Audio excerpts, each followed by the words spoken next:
Hello, my name is Sanish, working as assistant professor at the Department of Civil Engineering from Bharat Institute of Higher Education and Research. So the course we are seeing is about infrastructure development. In that, the topic we are going to cover is the role of infrastructure in development. So, what is infrastructure? There is no single definition for the term infrastructure. It is a term used in a variety of discipline, as it is not a common thing. So here, Merriam-Webster, in his dictionary, defines infrastructure as the underlying foundation or basic framework as of a system or organization. So that is what is defining.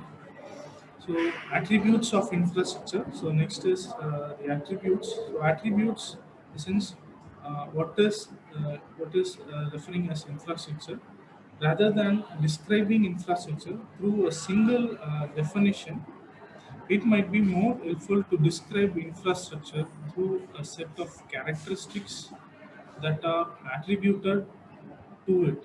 So, like an assign. So some of these characteristics that are popularly associated with infrastructure are listed below. So, first we can see infrastructure facilities are generally available to large group of people. So that is like a constraint. If you're taking a less populated area, so we will defaultly know that the infrastructure might be uh, of less importance. So second, so that is the first uh, you can take as a disadvantage. So second is infrastructures help deliver essential services for the function of an organization or society. So here you can see this involve a particular single person. They are taking as a group, organization or a society or a group of people. Okay, so it involves a group of people, not like a singular person.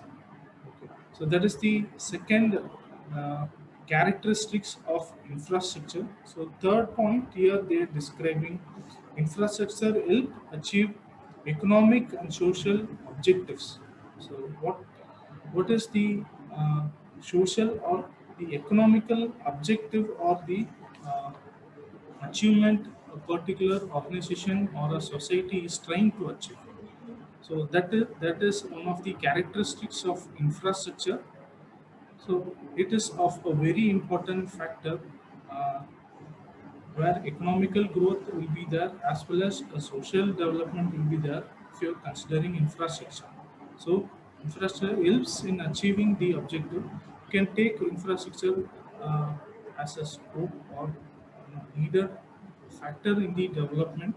So that's the third one.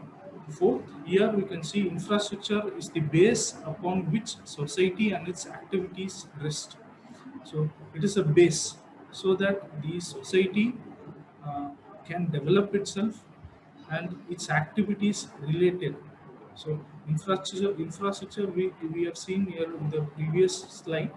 Uh, this dictionary, so it is not a particular word, so it depends. So it is think like a network where it is four or five sectors are interconnected together, which uh, lies as a base for a society. So here we can see examples of infrastructures or waterways, roadways, etc. That's just an example. uh, so waterways, roadways, they are just given here as an example. Uh, there are many things, even construction, roadways, sanitation, telecommunications, all those are underlying factors of infrastructure development. So the upcoming slides we will see about each and every sectors. So next is types of infrastructure. So several systems can be characterized as infrastructure. here including computer system. So as I've told, not a single factor is an underlying factor. So road or uh, water. Here we can see even computer system that the network and server data and application, education curriculum and so on. So including computer system that connects with the data application, education curriculum and so on. So this is one of the characteristics of infrastructure. Next, we will narrow down our perception of infrastructure and restricts it is restrict it to physical infrastructure. The following type. So physical, which we can see it in our open eyes. So the previous line, it is about the computer system. So it is a physical infrastructure we are going to see. On the next point, it is given transportation infrastructure. As an example, they given roads, bridge, airport, port, waterways. So these are one of the basic infrastructure, that is transportation, which feeds on the supporting infrastructure in the upcoming points we can see. So it is like a feeder which helps in the economical as well as organization and societal development. Okay. So on the next point, you can see water and sanitation infrastructure. For that, they given the example as water supply system, sewer treatment system. So the consumption of water as well as the water that is being released and treated. Okay. So water supply system, so that the particular we take for urban or rural area. So urban, we need more number of water supply system as more number of people are involved in that area. So likewise, water and sanitation infrastructure. So as an example, water supply system and sewer treatment. So that is what. The next is energy infrastructure. So in energy infrastructure, so power is a source where the uh, the development of an urban or a nation is dependent. So here they given examples as dams, power plant, power distribution and transmission facilities, pipeline. So these are some of the basic or uh, demanded examples. So through dams we can harvest energy as like electricity, power plant, same as well as dams, power distribution and transmission facilities. So power distribution, the power generated has to be distributed so that there is the proper use of power harvested through dams or power plants, and transmission facilities and pipelines. So transmission facilities to reach the uh, people where the power is required. So next is telecommunication infrastructure. So that is one of the major role right now, even in this pandemic situation. It is one of the important source of development, telecommunication infrastructure, which gives the globalization option where the proper communication between people or nation is there. So next is housing facilities and recreations. So housing facilities for proper uh, facility so that the people can accommodate the urban as well as rural area, which shows the development of the society. So next, is the role of infrastructure. What is the role of infrastructure? The importance of infrastructure is twofold. So they giving it as twofold. So first is infrastructure is instrumental in promoting growth, economical growth, which promotes. Second is infrastructure also plays a role uh, in elevating poverty. So elevating poverty So it is projecting the poverty where it can be uh, where the infrastructure development has to be involved. Okay, so these are the two roles of infrastructure. So next, this table represents the infrastructure, economic growth, and poverty education. Poverty reduction.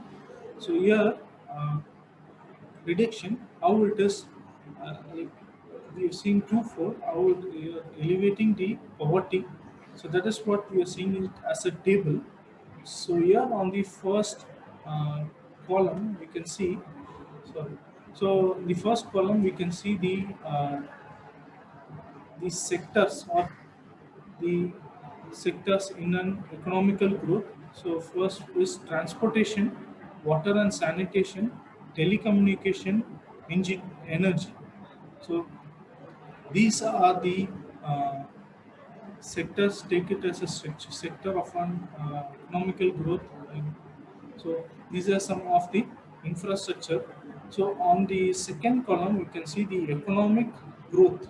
Okay, what it uh, the benefit of these different sectors as an economical growth. And on the last column we can see the poverty reduction. So how the development of these sectors improve the poverty or reduce the poverty line and develops the economical growth. Okay, so that is what this table is about. So we'll see the first, transportation. So the first, economic growth for transportation, faster access to destination, increase in productivity. So faster access to destination in the sense, it is it provides the access to the people or a group of community or a organization within a period of time.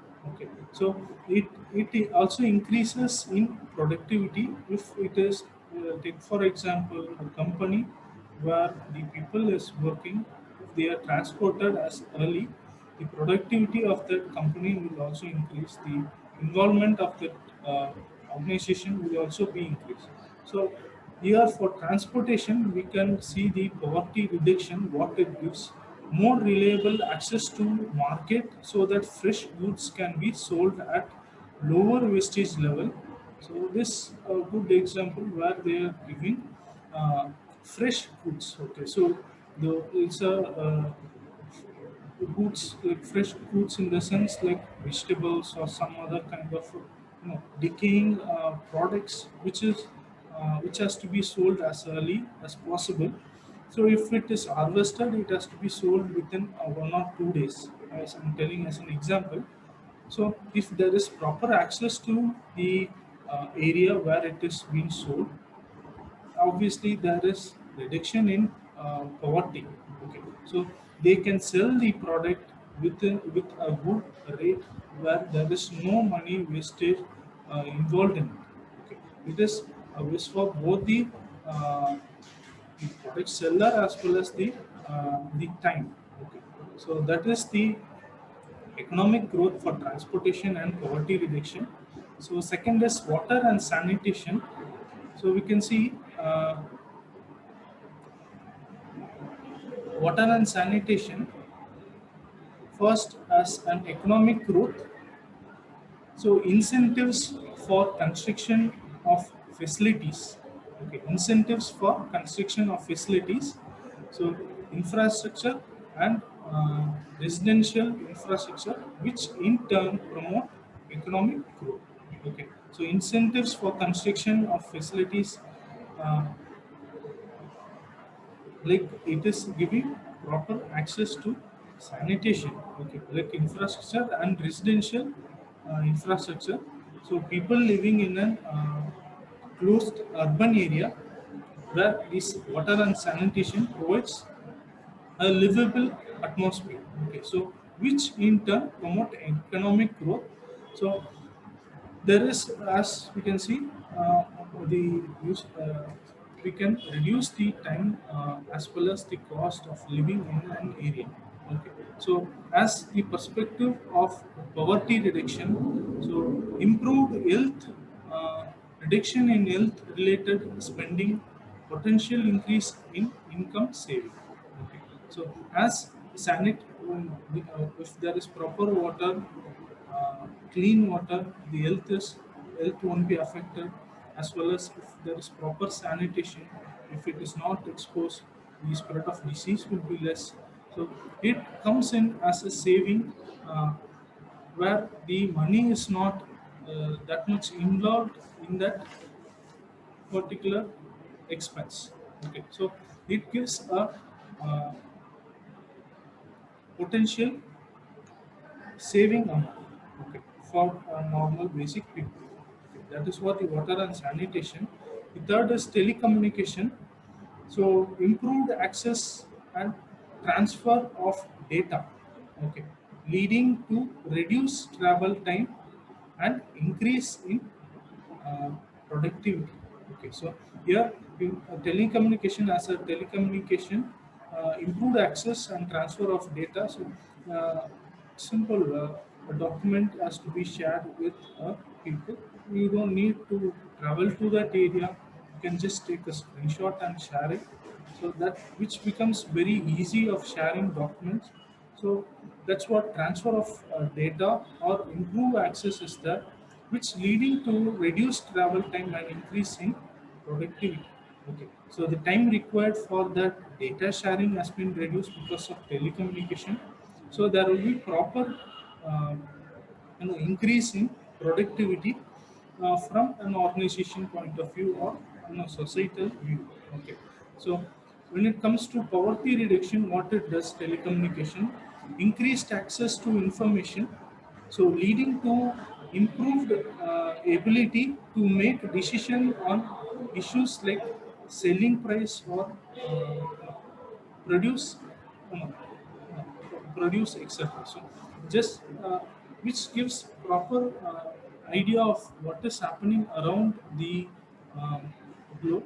Okay, which like they're giving a market decision on issues like selling price, with if you are having proper access to uh, the previous data or some other companies, or just for if you're selling a product, if you are not aware of it, we can get the data from the uh, web browser. Okay, just a simple example. Okay, so that your proper selling will be okay, so which is coming under poverty reduction. Okay, so the last is the energy. So what it does for economic growth and poverty reduction. So for economic growth, it is giving reliable and abundant power, enables setting up of industries and residences that create job, manufacture products, and promote economic growth. Okay, so it is more reliable, reliable in the sense energy, which is of clean electricity is kind of a clean energy, is not like energy which can be you up, there is no wastage in it. It is more reliable, and there is no wastage of usage of that power. Okay, so abundant powers gives access for the industries and residential area to promote or create job for the people who are uh, locally available there. They can manufacture, industries can manufacture more product with energy, and promote the economic growth of an organization as well as a nation. Okay, so this is the economic growth which is given by energy. Okay, so when it comes to poverty reduction, so 24 hours electricity increase the duration of the productivity working day.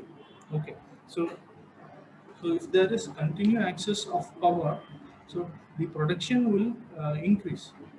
Take for example, if the power shortage is there, okay, obviously the time involved in that production line will reduce. Okay, so which comes as a constraint. Okay, so thereby augmenting income, increasing agriculture yield, etc.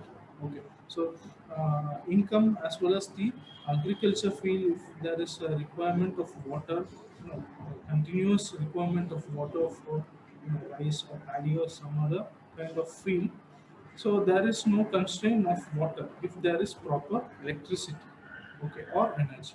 So these are the infrastructure, economic growth, and poverty reduction. So we can see the importance of infrastructure. So next, the infrastructure crisis. Okay. So despite the importance of infrastructure for economic and social well-being, we are faced with several problems. Okay. So infrastructure in developed countries is old, unreliable, inefficient, and in need of replacement. So the continuous usage of same kind of a technique is not reliable. Okay, that is what they are trying to tell. So under that, here US is embarking on a major plan relating to infrastructure spending. Okay, they are to rework the infrastructure and they have already executed. Okay, so the third, in developing countries, infrastructure is often non-reliable. Okay. Under that, large portion of urban and rural population in developing countries have inadequate access to water and sanitation. So that is one factor.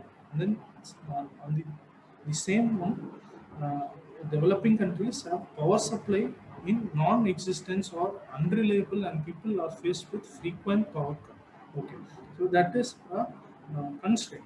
Okay, so as a developing country, so they require more time to develop. So this is one of the constraints. And of the third point, quality of road infrastructure is often bad, leading to long travel time and increase vehicle maintenance cost. Width of road is also often a constraining factor, leading to traffic jam and blocks. Okay. So that is relating to transportation, which directly affects the cost of the maintenance as well as the maintenance of road. And the third one, fourth one, several of these problems currently hold true for many areas in India as well. So as of India, these are some of the factors which are being uh, affected. So on the last point, as a crisis, this is therefore a golden opportunity of engineers with technique as well as managerial and policy level knowledge of these issues. Since there is huge demand for such people to enter the workforce and solve the world infrastructure inadequacy. So this is what the crisis is about. You see, why do we have so many problems with infrastructure?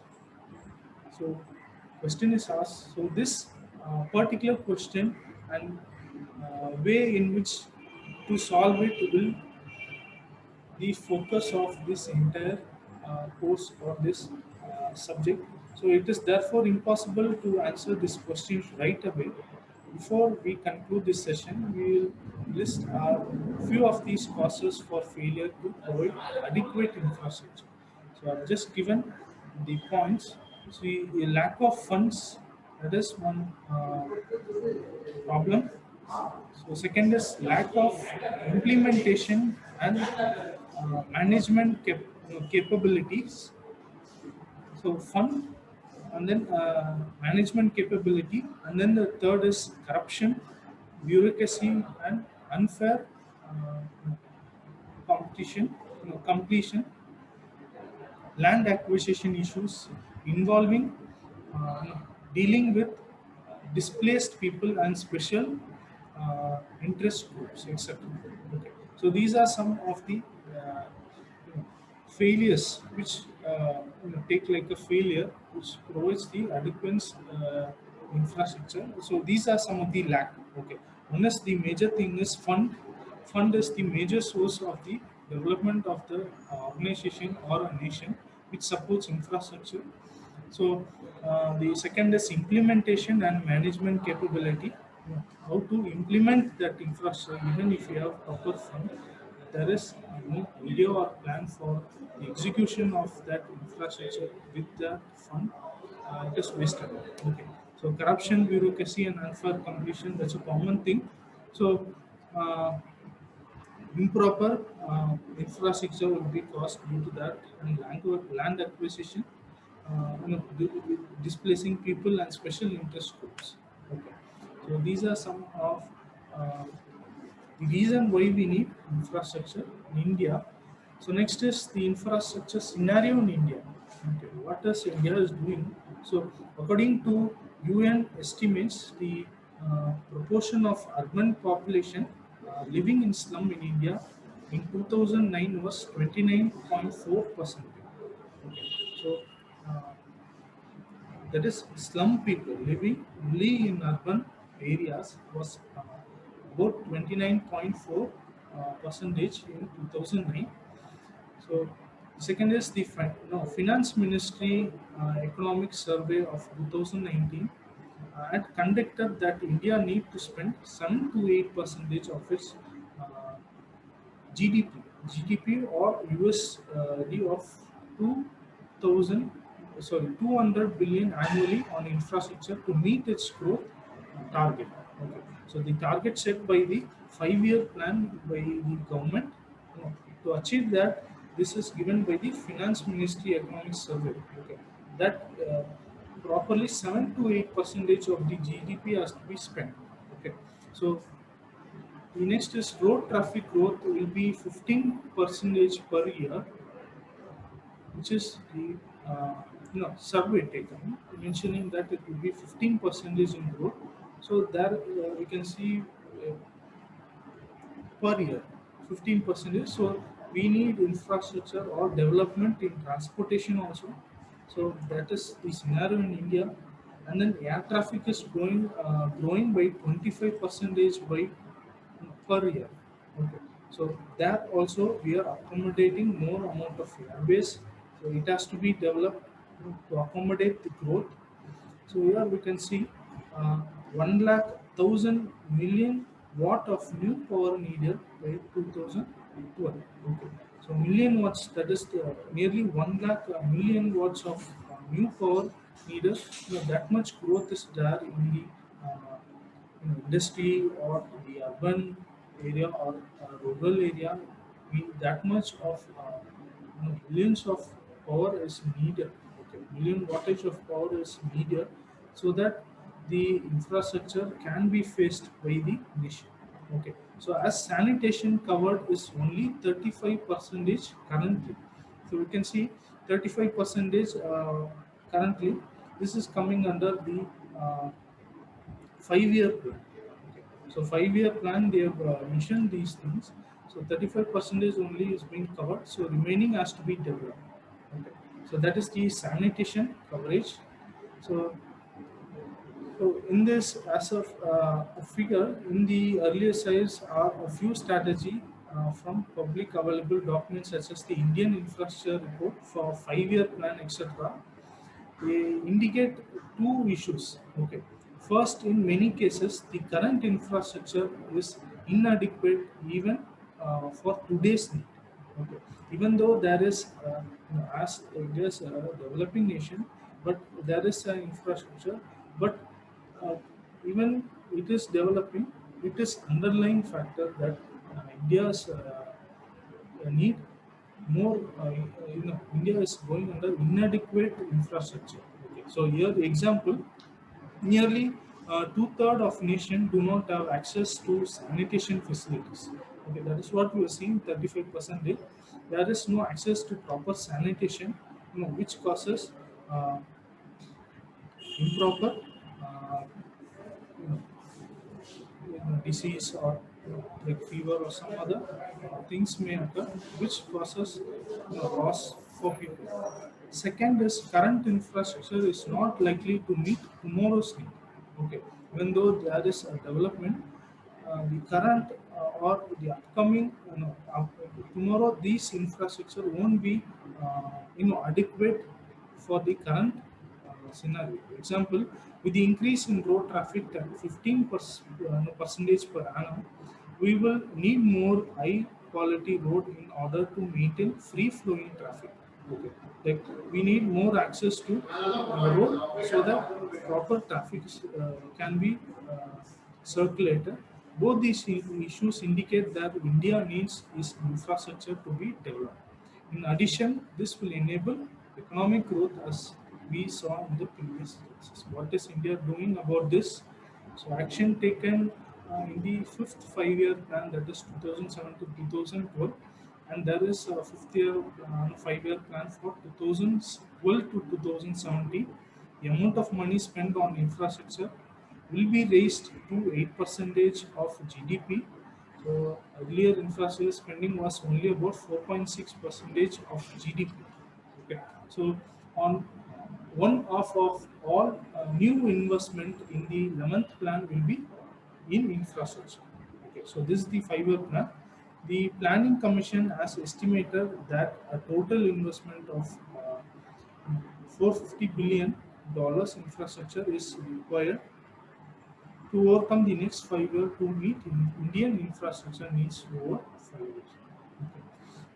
So other actions, so these are some of the other action. IIFC, Indian Infrastructure Finance Corporation.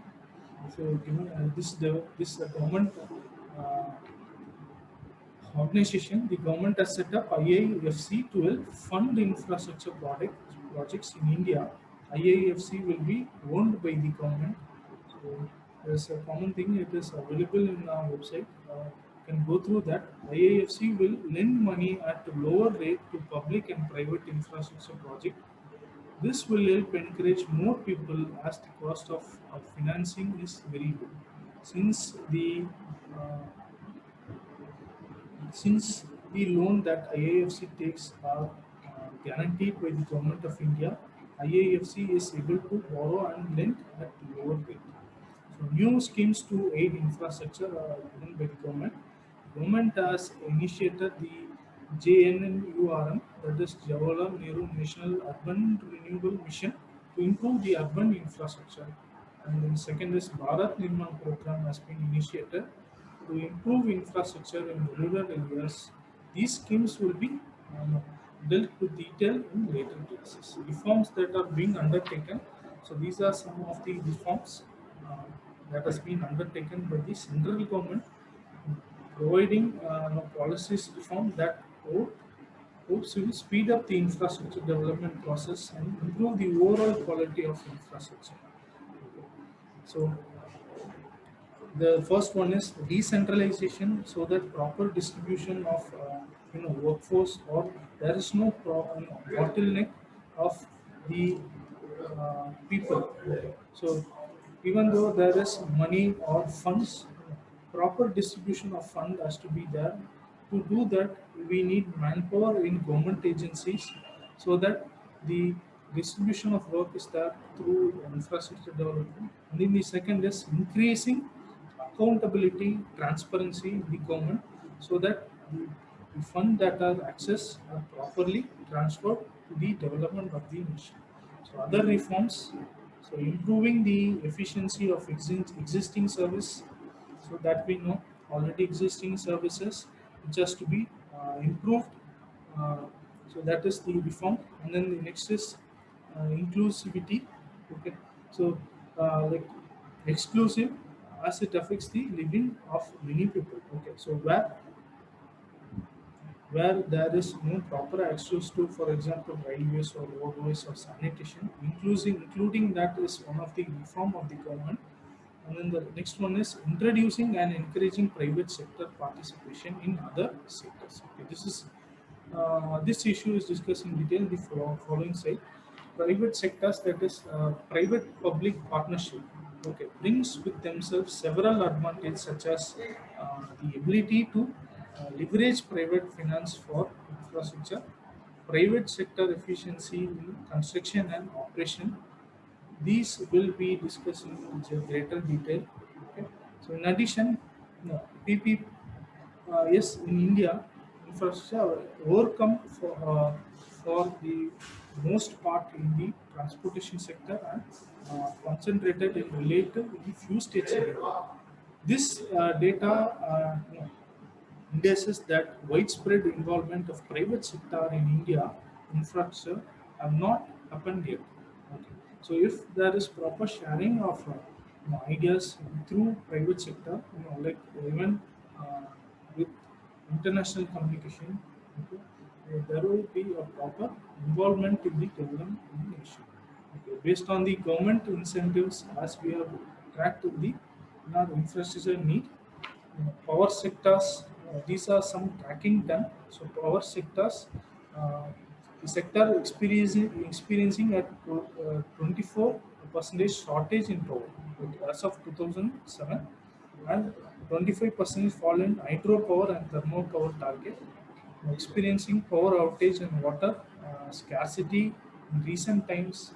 And water sanitation in 2001 was 50% of urban household did not have proper pipe water, and 44% had no sanitation. Okay. These are some of the tracking. So for transportation sector, 60,000 crores were allocated to be spent in the 10th 5-year plan. Only 20,000 has been spent so far. That is 20,000 crores. Okay. So the verdict in midterm appraisal. So we can go through this. Inadequate in both rural and urban area are a major factor considering India's growth. So this is especially so in the increasing open economy environment in which we must operate, where the quality of domestic infrastructure imparts in our ability to compete with imports, to penetrate export market, and also attract FDI, foreign development. Conclusion: in India, a large more infrastructure to be met in need. So with the documents you have seen, government is focusing on this and has created a set of program and reforms. Okay. So however, the previous slide you get, the current infrastructure is still inadequate and more target has to be and many target has been missed. Okay. Therefore, a lot of work had to be done. Business as usual will not be suffers. Target set for the future. So with the 11th 5-year plan, you can see what are the target. Additional 10 million hectares for assured irrigation will be created by 2009. 15,000 crores to be spent on road maintenance, 1,000 plus rural habitation to be connected with road. So these are some of the uh, targets where India is trying to achieve. And then the last two is 575 million telecommunication subscribers by 2012. 60,000 million wattage of new power is to be added. So these are some of the target. With this, I'll wind up the session. We'll see in the next topic. Thank you.